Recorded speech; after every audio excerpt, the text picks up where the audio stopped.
Usa atong yung ibutan sa una nga ang focus sa Christmas si Kristo. Ayaw pag-ingon nga dili madayon ang Pasko, dili way lami ang Pasko. Ngano di ay ang Pasko di ay naghatag di ang Ginoo requirements, nagana di ang Ginoo nga okay, ang requirements sa Pasko kailangan nakahanda. Kailangan na ay regalo, kailangan na ay uyab, kailangan na tanan pamilya. Ano ba ang requirements sa Ginoo sa Pasko? Ang require sa Ginoo ang kasing-kasing nimo nga andam mo dawat kang Kristo nga mataw dili lang sa sabakan ni Maria kundi sa atong matag usa ka kasing-kasing atong palakpakan ng atong Ginoo. Mana mga kaigsoon ng original Christmas isuon simplicity.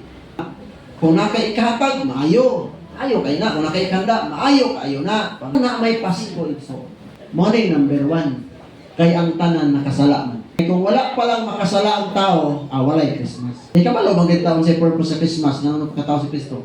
The reason gid may son sa dihang ang tao nakasala. Romans 3:10 kay ang kasulatan ng ingon, wala kayo'y taong matarong. Wala bisan isa. Romans 3:23 nakasala ang tanan o nahilayo sa himaya sa Dios. Ang tanan nakasala. The reason nga nung may Pasko, kaya kung wala pa lang nakasala ang mga tao, ano mo? Nagpagkatao ba ang Ginoo tungod sa mga anghel? Nagpagkatao ang Ginoo tungod kay ang tao nakasala, nahilayo man ta. Mangita siya paagi, kay gihigog man ta. Number 2, the reason nga nung may Pasko. Ang rason nga may Pasko, ang makasasala, maimpirno. Ay, kung wala pala impirno, bahala pa nung sa atong sala, oy. Balag, sinako pa na atong, bila ka buliga pa na atong sala. Pero kaya ang makasala, i-impirno man. May abot sa kalibutan ang sala, pinaagi sa usa ka tawo. Ang sala, nagdalag kamatayon. Kapusa, mikaylap ang kamatayon sa ngadto sa tanang katawhan. Kay nakasala man ang tanang tao. Kapusa, ingon sa Romans 6:23, kay ang bayad sa pagpakasala, mao ang kamatayon. Apan ang gasa sa Dios, mao ang kinabuhing walay katapusan, nga naa kang Kristo Jesus nga atong Ginoo. For the wages of sin is death, but the gift, morning regalo, the gift from God. Na di regalo nga gihatag sa Dios kini kanato. Bisag wa ka makadawat og regalo karong Pasko, pero ang importante dawat si Kristo kay siya ang regalo nga pinaagi kang Kristo Jesus na kitay kinabuhi nga walay katapusan. In Christ we have eternal life. Amen. Walang reason nga may Pasko kay nakasala man ang tao. Kay wa pa magkasala ano padala mag-Savior, Redeemer. Ano padala pa man? Kang Christ nga nung pa man si Christ or mag-ula sa dugo, because without the shedding of blood, there is no remission of sin. There is no salvation without Christ. Because Jesus said, I am the way, the truth, and the life. No one comes to the Father except through me. The only way is not the religion. The only way is Jesus Christ alone. Walang sa Jesus Christ, dapat natin personal nga relasyon diya sa Ginoo. Tungod kay ang tao nakasala man, o ang makasala ng impyerno, o dili gusto ang Dios niya na. Nganong na Pasko, kay dili gusto ang Dios nga ma-impyerno ta, kay mao lagi ni dangatan sa taong makasasala. Nabay tao ay sala? Wala, ang tanan nakasala. O dili gusto ang Dios nga naay bisag isang mapahamak na naman 21:8 sa Revelation, apan ang mga talawan, mga wala mutuo, ang mga malaway, ang mga mamumuno, ang mga makighilawason, ang mga salamangkiro, mga espiritista, ang mga nagsimbang mga Diyos-Diyusan, o ang tanang bakakon, itambok gayod sa linaw nga kalayo asopre. Ang maong ikaduhang kamatayan, buto sabot sa impyerno, sa lake of fire, sa hill. Munang dangatan sa mga makasasala, kung dili gusto ang Dios nga maadto taanang dapita. Kay gimahal man taniya mo ni number 3 may son. The number 3, gihigog makita sa Dios mo nang night Pasko because of God's love for us. Amen. Mo nang ingon that Lord is not slow in keeping His promise as some understand slowness. Instead, He is patient with you, not wanting anyone to perish. Dili gusto ang Diyos nga naay malaglag. Dili gusto ang Diyos nga naay maimpyerno. Amen. Busa ba tatay yung isubo nga kinahanglan go and make disciples to all nations, kailangan invite people, bring people back to God, helping people back to God. Kay kita ang gamito ni Lord, kay kita na ang Kristo, dili pa magtanga andun sa katapusan, mamatay na lang taning kalibutan na. Kita na po ang mga big mga tao. Sabi sa kung sa paagi, sabi tarong nga pamaagi magdala kitag mga tao sa pilan sa Ginoo. Kay kung dili bitaw na nato mindset, pila pa man ka Pasko imong pabuton. Kung dili nato na mindset, sunod tuig, ikaw ra gyapon gisimba, ikaw ra gyapon. Kaya mo ra gyapon balik-balik. Ano man? Kaya wala ka mo alayon sa Ginoo nga dili unta gusto sa Dios nga naay laglag ano? Ano ba siya? Not wanting anyone to perish, but everyone to come into repentance. Dili gusto ang Dios nga naay maimpierno sa pamilya, sa mga higala, sa co-workers, sa kay ibutang kanang mga tao nga naatiha, kita ang gamiton ni Lord nga sila makaila og Ginoo na kita dabi layo po tadaan, wa ko tay klaro relasyon sa Ginoo, wa ko tay klaro ampo, wa ko tay klaro pagkinabuhi. Pasabot, wala lisod kayo. No? Lisod kayo. Imo pa lang kinabuhi-daan, lisod na kayo. Busa tarungon nato ang atong relasyon sa Ginoo because it is not about religion but it is about relationship as we build our personal relationship with Him kay Lord. Mabit na dawaton nato si Kristo nga Lord, personal Lord and Savior tungod kay lahit manguning personal. Kini di man ni personal, kun man ni pangkalahatan general man ni. Kanang personal gid ba kanang ikaw gyud ang mudawat kang Kristo nga Ginoo ipahari mo sa imong kinabuhi. Kay pili ra mo ng general, simba ning tanan, amen to dati, amen. Hallelujah, praise God. Pangkatanan man na kanang ikaw gid mismo your personal life nga naagil strong conviction nga na-transform imong kinabuhi tungod kay na kay personal application sa word, na kay personal building your relationship with God, ikaw mismo. Ayaw yung uban na nasimbahan, kay Domingo, uban ka. No, ikaw yung mismo. Walang dili gusto si Lord nga na ay malaglag. Kinangan dawaton mo siya nga Lord and personal Savior. Your personal na pagdesisyon, your personal na pagmuni-muni, personal na pagbulay-bulay sa iyong kinabuhi, personal na pag-apply sa kinabuhi. Dili kay ayaw nata magsimba kung kitang tanan. Pero kung ikaw ra isa, Lunes, lautan na po, huwag po sabot, wala di ay mo gidawat nga personal. Kaya na yung ng debate niya po niya sa Facebook. Kaya naagay sa ka preacher na minsan, wala kayo babasa sa Bible nga personal. Kasi po niya pagsabot, not general. Kaya kung general, pita na uban-uban niya sa pamilya, simba ka, kasi mama nagsimba. Kanang ikaw yun mismo, personally mo ba? Amen? Kaya kung wala kay personal nagsoon, nang layo kaya kung kayo sa Ginoo, sa pagpila pa Pasko mahitabo, pila pa ka New Year mahitabo. Hangtod sunod tuig, ikaw nagyapon magsimba kayo, magkatinguha kayo naman. Wala man mo personal ang sugo sa Ginoo, kinahanglan i-apply mo, go and make disciples of nation. Kaya dili gusto si Lord nga na may impyerno. For God so loved the world that He gave His one and only Son, Jesus Christ mani, that whoever believes in Him shall not perish but have an everlasting life. Dili siya gusto nga na ay mawala, na gusto na may impyerno, dili siya gusto kay higog man nga kalibutan. For God so loves the world. Kita ni. Yung may son, dapat mo focus tani karon ato kita pagtagat kay higog man tas Ginoo. Nag-initiate siya kay dili siya gusto na may impyerno, nag-initiate din siya. Iya din gipadala ang yung bugtong anak kunang nay Pasko. Amen? Amen. Nay Pasko kay dili lagi sa gusto na yung impyerno. Ganina giskutan ni Revelation 21:8 nga makasasala dito, hindi mo too, mga basta naadto klase mga pagkasala. Gusto ni Lord na tanang makakapot sa hinulsol repentance. That's why 3 reasons why there is Pasko. Why there is Christmas. The 3 reasons ang tanan ang nakasala ang impyerno. Kay dihigog maka sa Dios dili niya gusto mahitabo na mo nang He gave His one and only Son na tao dito sa pasungan sa Bethlehem, si Jesus Christ mga kaigsunan naghigda dito sa maong sagbot mga kaigsunan. O maunang naipasko as we celebrate. Munang ingon ang mga anghel, ayaw mo kahadlok, ayaw mo kagool, kaya na tao na manluluwas dito sa bayan ni David, no? Sa lungsod ni David, ang manluluwas nga si Kristo Jesus. O imagine ka na. Munang paglipay ka mo, mag-dive kita, maghimaya kita. Wala mag-dive ka mga kaigsunan, ang uban ang ilang mga kaigsunan la parte way Ginoo. Mag-sense get kita. Let man.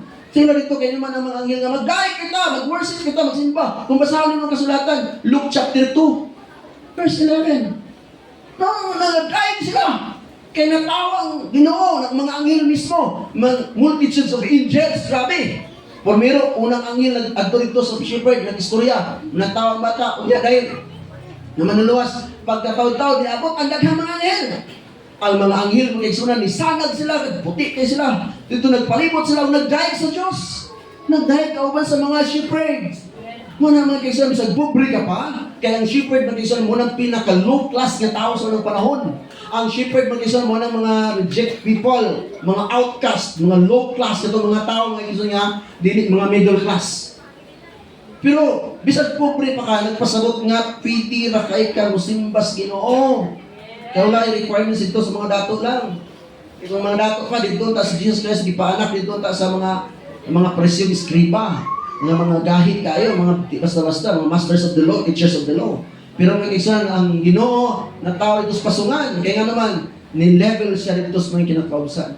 Muna, tanaw ni mo, wala pa rin dako sa marong kadalang dako sa anong panahon. Walang anong dito siya sa pinakaubos. Nga naman, aron ka itong mga tao rejected. Imagine, sa ang unang tao yan tuwan sa anghel. Imagine ka na, ang mga katong pagkatao na gibawas ng pagburos. Kay, di mo na magitog pagkita si Joseph sa anghel. Kaya katupilit naman siya. Pero sa pag-anak na yun, di-adto na rin ang mga anghel. Sige, buhat sa pagkatao ng Jesus, nagsimba. Ang uban kay buringan magsimba, uihan magsimba, hilasan magsimba. Kaya naman wala may intimate personal relationship kay Lord. Mga nang kumbaga sa ila, marag alien sila in term of worship. Romans 5:8, but God demonstrated His own love for us in this, while we were still sinners, Christ died for us.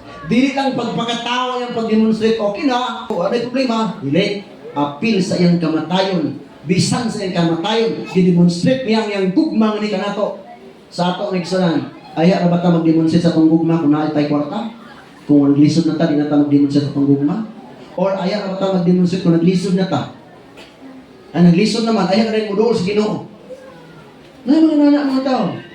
Sa kalipay kasakit, dapat mag-isahan kung sa gibuhat sa Ginoo sa ato, sa Dios ni kanato. For God so loved the world, kay dili niya gusto nga na yung impyerno, bisan usa, yang ipadala yung bukang anak, initiate siya, gisend ang only son, ipadala, ang Savior, paganganlan siya Jesus, kay siya manuluwas ang katawhan, paganganlan siya Jesus, kay siya manuluwas ang katawhan, o ang Diyos nagpakatao ang kita iyang ubanan. Kung gusto kang mudawat sa regalo, but the gift from God is eternal life through Christ Jesus, pwede ka na ito madawat mo yung kini nga regalo karon. Wala man sa iyo umerdo sa ani. Ay, nagdawat ako kada tuig kong ga-renew sa akong commitment ya kay Lord, sa akong vow ya kay Lord, sa akong pagdawat ng Kristo.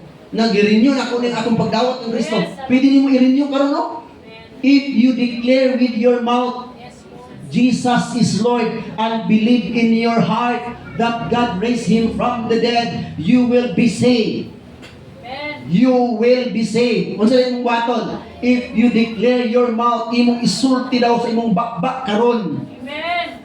Jesus is my Lord. Amen. Nagbilib ka sa iya karon nga siya nabanhaw buhi ang imong Ginoo.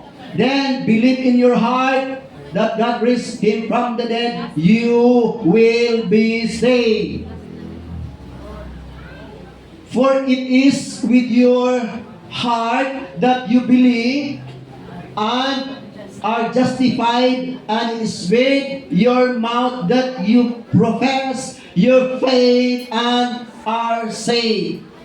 Tanawa na gani para gani sa mga kuyab nasa diyang pag-uyab nila, gideclare sa kalaki, nga muna iyang gugma, ana, hangtod, gideclare pag yun niya dito sa panahon, sa panumpa sa ilang kaminyoon, that is confession and declaration, gikan sa imong kasing-kasing. Mumuta na din ang nagkasal, ikaw lalaki, dawaton mo ba, muni mo na kuni.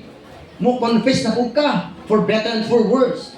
Ikaw babae, dawaton mo ba, kini mo lalaki, nga mahimo nimong kapikas kinabuhi, sa kalipay kasakit, walay makapahimulag ka ninyo, gawas ka matayon. Tubagayin ka, gikan sa imong kasing-kasing. Ingon, anak, gyapon na, dagan kayo mga taong son, sige lang simba-simba. Pero never pa nag-declare sa kanyang public declaration, sa iyong personal nga declaration para sa Ginoo, Lord, sugod karon, ikaw na akong Ginoo. Dili na akong kaugalingon. Dili na ako ang masunod, kundi ikaw na. Niya, ubilib ka gikan sa imong kasing-kasing, kang Jesus Christ. Muning madawat nimo ang gasa nga eternal life in Christ through Christ Jesus our Lord, not through religion, mga igsoon. Wa man gingon sa Romans 6:23 nga through your religion you have eternal life. Kaya namin uban mga igsoon ang ilang God, ako ning ipahibalo sa inyo, dunay mga religion mga igsoon nga i-box nila ang tao. I-box nila ang utok sa tao, why man tayo utok, pero pag abot nimo anak nga religion bitaw, nga grupo, i-box imong utok. Ang ila daw kung reliyon mo'y makaluwas. Ang ila daw kung reliyon mo'y gitukod ni Kristo. Grabe kayo nga claim. Selfishness. Imagine, asa ka na sila sa unang panahon. Pag na si Kristo dire, naapabana na ba yung mga reliyon sa unang panahon? Gawas mga presyong iskriba. Imagine, ang ila daw reliyon mo insakto, ang ila daw mo ang ila daw ko ng adlaw nga pagsimba mo rin insakto, imagine mo na.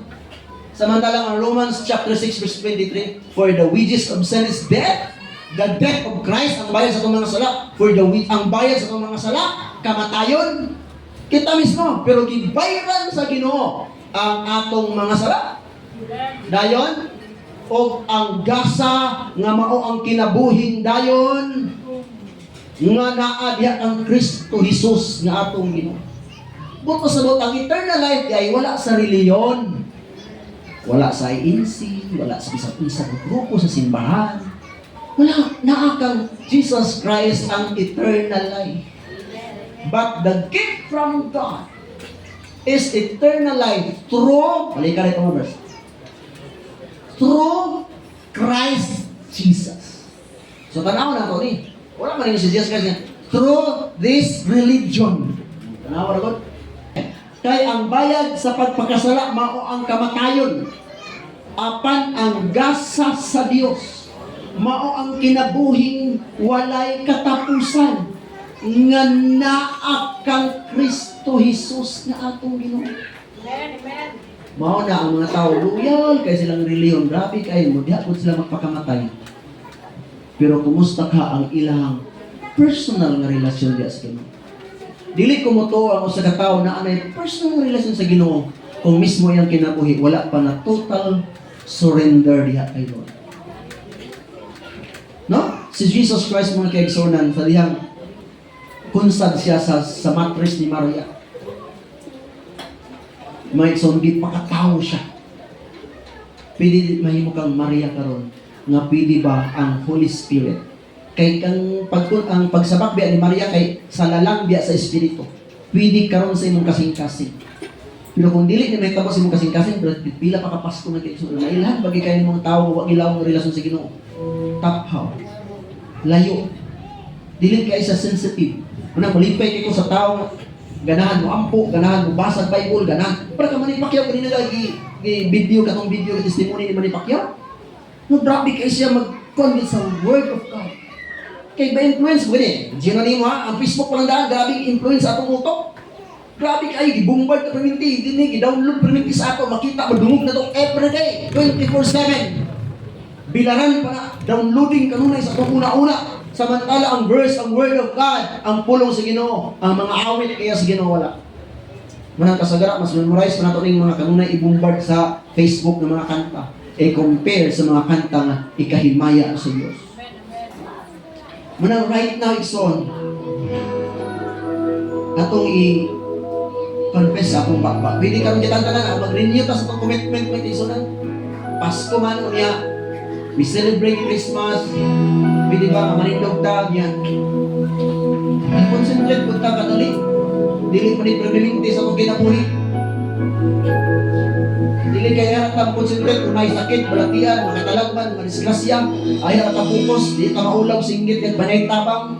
Igsoon karon, ayaw ikaulaw, open your mouth nga kinasing-kasing yun, gikan sa imong kasing-kasing sa verse nga musulti ka nga Jesus is my Lord. Imong dawaton si Kristo karon as Lord and Savior. Katong wala pa makadawat, dawata karon katong nakadawat na, i-renew karon imong pagdawat sa Ginoo. Murag nag-renew kasi imong vows, imong pag-accept Jesus Christ as Lord and Savior. You believe in your heart. Itang tanan mag-ampo mga Kristonan, pili ato ka mag-ampo sa imong kaugalingon. Sa kinasing-kasing dawata si Kristo karon sa imong kinabuhi. Sugod karon siya na ihari. Sugod karon. Just open your mouth, believe in your heart that Jesus Christ raised from the dead. Himuha siya na imong personal nga Ginoo, hari, manluluwas mong kinabuhi. Kaya kung mamatay ka igsoon, siya naman ang personal na tag-iyas kong kinabuhi. Siya na, kaya ako naman ibugyan akong kinabuhi. That right now, open your mouth and confess. Walay overdose sa pagdawat ni Kristo. Ginoong Jesus, nagatuwa ako kaya ikaw anak sa Diyos na buhi. Ginoong Jesus, nagatuwa ako kaya ikaw napanawikan sa mga katahan. Sugod ka ng orasa, karong adlaw, karong bulana, nining tuiga, Ginoong Hesus, gidawat ko ikaw na akong personal na Ginoo sa personal na akong kinabuhi. Nasundon ta ka, tumanon ta ka, alagaran ta ka, simbahon ta ka. Salamat sa iyong pagluwas ka na. Ginoong Hesus, nito ako sa kinasingkasing gayon. Kaya ikaw ang manluluwas, magipadala sa amahan, mga tao sa pasungan, o gilansag sa cross, o nabanhaw sa tulungan daw. Ginoong Hesus, hariin ko, gabi ko, pagbuha ko, tabangi ko, na magpinabuhi, uyong sa iyong kamumulol. Dili sa akong kawaliwan. Gabi ko sunod ka, Holy Spirit, have your way, take over. Holy Spirit, take control. Take over with all my life. Lord Jesus, I surrender it all to you. Tanan ako parti bahin sa akong kinabuhi. Kasi ino ako sa akong mga sala. Sige, so, isurrender na sa Ginoo mga sala. Kasi ino ako Ginoo sa sala sa pulong, sa buhat, sa una-una. Kasi ino ako Ginoo. Kasi ino ako Lord sa sala, sa akong mga mata, sa akong pagkulang, sa akong mga kabalata, sa akong mga kahadlok, sa akong mga addiction, sa akong tawhanon, sa akong mga bisyo, sa akong pagkulang, pagbaliwala sa mga kasubuan. Sige, sorry, surrender sa kanan sa Ginoo. Kanan imo karon. I-surrender ang kanan. Lord, I surrender it all to you. Right now, Lord, take over to my life, Lord. Salamat Lord sa palawasan. Salamat sa kong gugma. Nadili ka buhok ka na yung may impyerno, na yung malaglag bisang usa. Kaya gimahal din mo, gipangga din mo, gigugma din mo. Salamat. Thank you, Lord. Thank you, Lord. Yes, Lord. We apply your blood, Lord. We apply, thank you for your blood, Lord Jesus. Thank you, Lord. Lagi mo binuwas, Lord. Salamat sa bukog mo. Salamat sa mong grasya at kanuhon. Dili magkami takos, dili kami amayan. Salamat, Lord, na imuming yung nahula. Imuming ditagad, nanawag kagikan sa langit. Tumunog alam ka na mo. Oh, hallelujah. Salamat, Ginoo. Salamat po, Diyos, sa inyo. Hallelujah.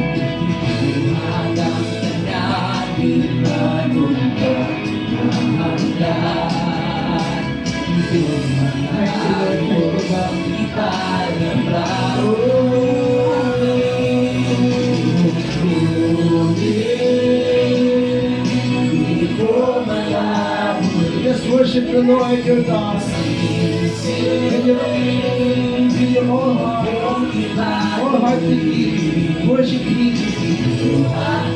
Surrender your whole being, your mind, your heart, your soul, and everything to God.